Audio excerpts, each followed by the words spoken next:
Guys, welcome to my channel. My name is ReadingBear and I hope you are ready for some more stories. And today, we'll take a look at some new entitled people content. If you enjoyed my content, please don't forget to subscribe to my channel and post some bear emojis in the comment.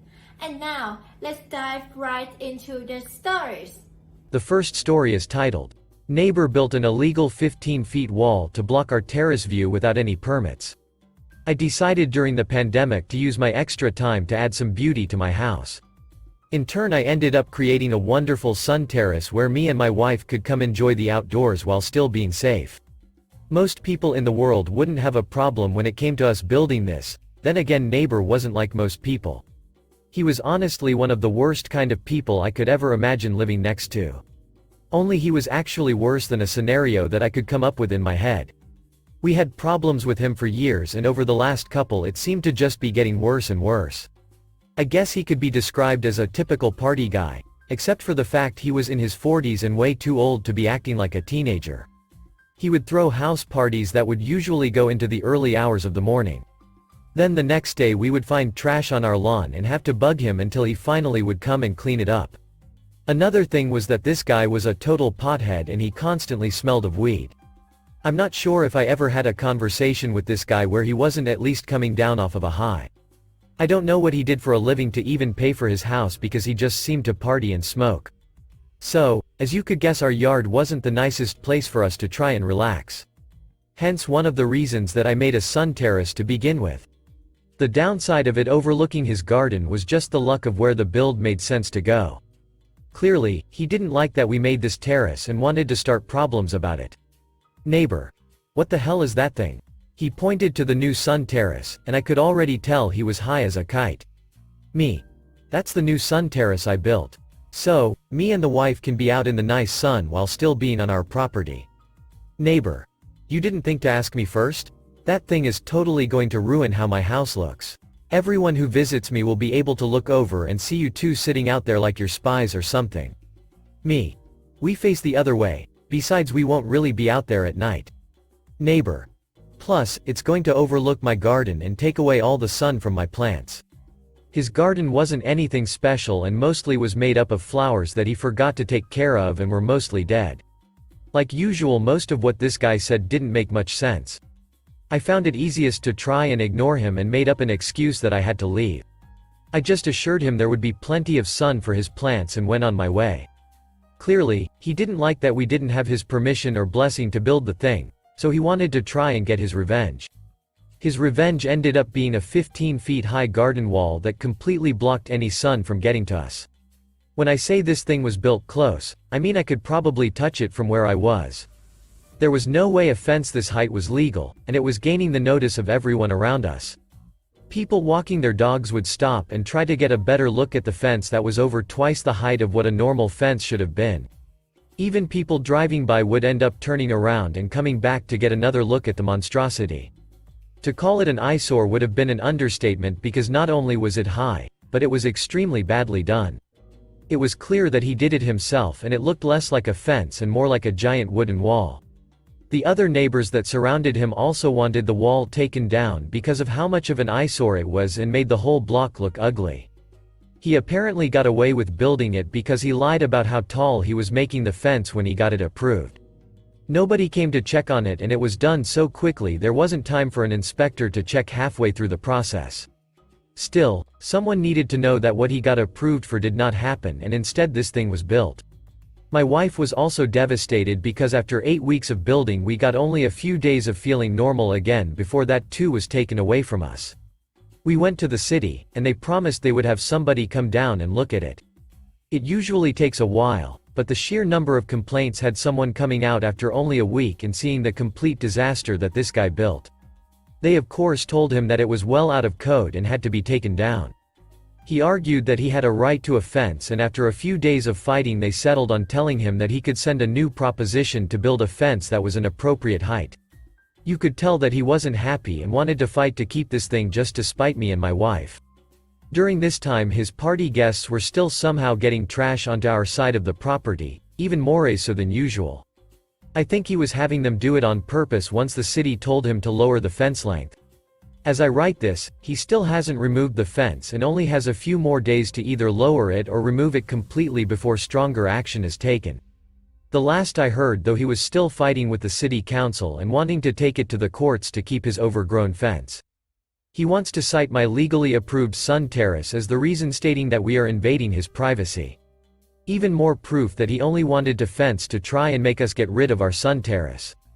I don't know what he is going to hear back from them, but I think they are working on something that could let him have a fence without a new proposal as long as he lowers it to an acceptable height. Additionally, it would have to be redone by a professional because it doesn't meet the guidelines as far as how a fence needs to be built in this neighborhood. Honestly, I don't really care if he gets a fence or not. I just want it lowered so I can enjoy the sun again instead of a brick wall. Things move slowly, but I have high hopes that it will be taken down soon enough. Update. Reddit, I got some amazing news. The council made a decision, and my whole neighbor now needs to replace his wall with a standard fence. Thanks for your helpful and funny comments. The next story is titled, Landlord Refuses to Fix Broken Windows, Costs Him Thousands of Dollars and His Job. My girlfriend and I moved into a house that had several broken, cracked windows held together with tape. The rest of the house was great and in perfect condition. The landlord promised to fix them as soon as possible. He kept promising to fix them month after month, with no action being taken. After 6 months, I began recording his phone calls and had recorded him threatening to have us evicted if we got a lawyer, which is highly illegal in my state. Landlord cannot retaliate against a tenant for getting a lawyer. So, we got a lawyer and provided him with the recordings and pictures of the windows. We also contacted the city code enforcement department and reported some minor code violations that we noticed throughout the house. At this time, I worked for a medium-sized payroll and corporate compliance company who happened to do the payroll for the company that my landlord was the president of. Because of this, I could see exactly which laws he was breaking due to state and federal human resource and labor law regulations. For example, he did not have a company handbook, labor board posters displayed, and didn't have various federal compliance reporting measures in place. Being in the industry, I knew the minimum fines for the slew of violations his company had would be about $730,000 due to the length of time they had been operating without these requirements in place for his business. So, I reported his company to the appropriate regulatory committees, knowing perfectly well that when shit hit the fan, they would look to him for answers. I didn't hear anything regarding his company violations for some time while the legal negotiations continued between my lawyer and his. In the meantime, the code department issued a $10,000 fine for the code violations, including the windows, and required him to fix the windows. Now, anyone who knows windows knows you shouldn't replace one window at a time, especially when you have numerous bay windows in the house. This required him to replace windows in the entire house, which ended up costing around $6,000 as there are lots of windows in the house. The legal negotiations ended after the windows were replaced.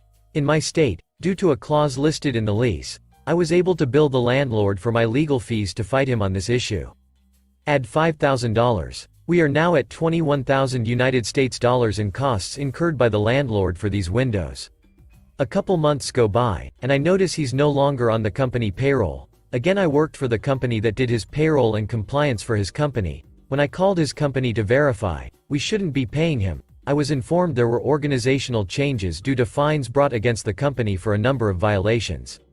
When all was said and done, the landlord paid $21,000 out of pocket directly for the windows, and it cost him his job and his company at least $730,000 in federal and state violations. It didn't cost me a dollar in the end. I couldn't have been happier with the outcome. The next story is titled, Dealt with a Lying Landlord by Threatening to Run Up Their Bills. I had a landlord in the past who slipped a 90-day notice requirement into the rental contract after I had signed it. I was house hunting, so at the end of my lease I asked to go to a month-to-month lease to make it easier to leave when the time came.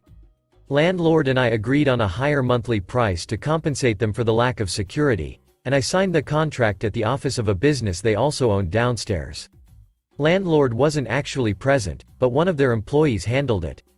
So, contract is signed, and they go to make me a copy for my records but are having an issue with the copier. After a few minutes they ask if they can text me when they get it to work. I naively agree, and head upstairs. 30 minutes or so later, they text me saying they got the copier to work, and I come pick up my copy. I didn't think to double check everything at the time. So, for the next few months I just pay my monthly rent while I look for a home. Finally found the right place, and the closing date was about 4 weeks out, so I immediately notified my landlord that I would be leaving on said date. Landlord responds that it's nice I found a home, but I would be responsible for the next 2 months' rent after that as well due to the 90-day notification requirement in the contract. I'm totally confused, so I go check my copy of the contract, and sure enough, there is a stipulation in there about that. I also notice that my initials from the top and bottom of each page, verifying that I have read that page, have somehow mysteriously shifted to being doubled up at the top of the page after this stipulation, with none on the bottom of that actual page. This was because they had inserted 2 lines of text detailing the 90-day reporting requirement, after I had already signed the paperwork. They didn't notice the formatting error it created, which was a dead giveaway of what was going on. I inform the landlord of this and notify him that this is not a legally binding contract due to this issue, and state that I will not be paying any further rent beyond this month and expect my deposit back without penalty.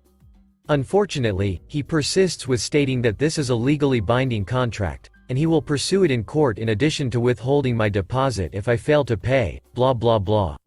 I know I am legally in the right, but I don't want to have to deal with courts to settle it as that takes forever, so I come up with an alternative plan. The one thing he hadn't thought about was the fact that the contract included all utilities, as the unit didn't have separate meters, and did not have any language forbidding excessive use of them. It just so happened to be a particularly cold winter, so I informed my landlord that if he wanted to persist with his demands, I would be inclined to leave all of the windows open, crank the heat as high as it would go, open the refrigerator door, run the water 24/7, etc. And if he entered the apartment without my permission to turn any of these items off, I would report him to the police. I got confirmation that he would not pursue the extra month's rent or security deposit within 20 minutes. Edit. Just so everyone knows how the story ended, this happened around December of 2016 if I remember correctly, and I did get my security deposit back, etc. Didn't pursue legal option because I didn't think it would end up being worth the time and trouble, though I understand the sentiment. The next story is titled, Landlord Can't Talk to the Electric Company Directly. Another landlord post reminded me of this ancient MC of mine. I lived in a 1-bedroom rental unit, where I had to open my own account with the electric company, EC, directly. No big deal, until my circuit breaker went, and I had no power in the middle of snowy winter. Landlord said they couldn't talk to the EC directly since the account was in my name. Fine, so I call EC and they schedule to come out, arrive and tell me that since it's a rental unit they can't do anything without some info from the landlord. EC leaves and I spend the next few days freezing and going around and around on the phone, each telling me they can't do anything until the other takes action, but neither is willing to speak to the other directly. So, I get them on a 3-way call and individually confirm with each they will only speak to me, but neither can move forward. EC speaks to me and tells me what info they need from landlord. Landlord was right there on the call hearing them speak, but before they could reply I relayed the message verbatim to the landlord. He replies with annoyance, and I repeat his words to the EC. Finally, EC has a good laugh and agrees to speak to landlord directly while I'm on the line. I had power back within 2 hours after the call. I do not miss renting instead of owning. The last story is titled, Awful Landlord Wanted His Apartment Painted at the End of the Lease. TLDR. Landlord was an a-hole by stripping the place completely and avoided the tenants all year. Ends up with a black painted apartment that will probably need weeks to repaint. This actually happened a few years to my mom's neighbor. I talked to her this Friday and was amazed how people can be a-holes. A few years ago, she and her husband wanted to rent an apartment. As a newlywed and somehow new in the country, they didn't have lots of money, so they ended up renting at a shitty town. The landlord wasn't very nice to begin with, but the price was reasonable, and the place looked okay.